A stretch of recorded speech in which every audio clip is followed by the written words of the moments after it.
Hi hello అండి, అందరికీ ఉగాది శుభాకాంక్షలు. నేను ఈరోజు పండక్కి స్పెషల్గా చికెన్ కర్రీ చేశాను.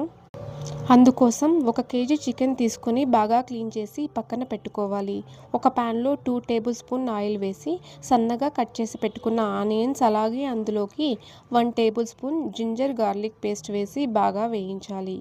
జింజర్ గార్లిక్ పేస్ట్ పచ్చి వాసన పోయే వరకు బాగా వేయించాలి.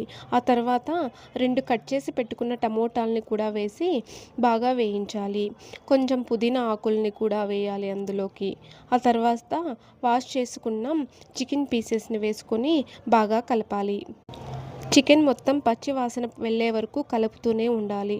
ఆ తర్వాత అందులోకి 1/2 టీ స్పూన్ పసుపు, 1 టేబుల్ స్పూన్ చిల్లీ పౌడర్ వేసి ఉప్పు తగినంత వేసుకోవాలి. అలాగే అందులోకి గరం మసాలా కావాల్సినంత వేసుకొని మొత్తాన్ని బాగా కలిపి లాస్ట్లో కరివేపాకు రెబ్బలు ఫ్లేవర్ కోసం వేసుకోవాలి. మొత్తం ఉడుకుతూ ఉన్నప్పుడు 2 గ్లాసెస్ వాటర్ పోసి మూత మూసి కొంతసేపు అలాగే ఉంచాలి.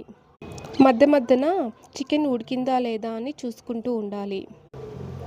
నేను గరం మసాలా ఇంట్లోనే ప్రిపేర్ చేసుకున్నాను.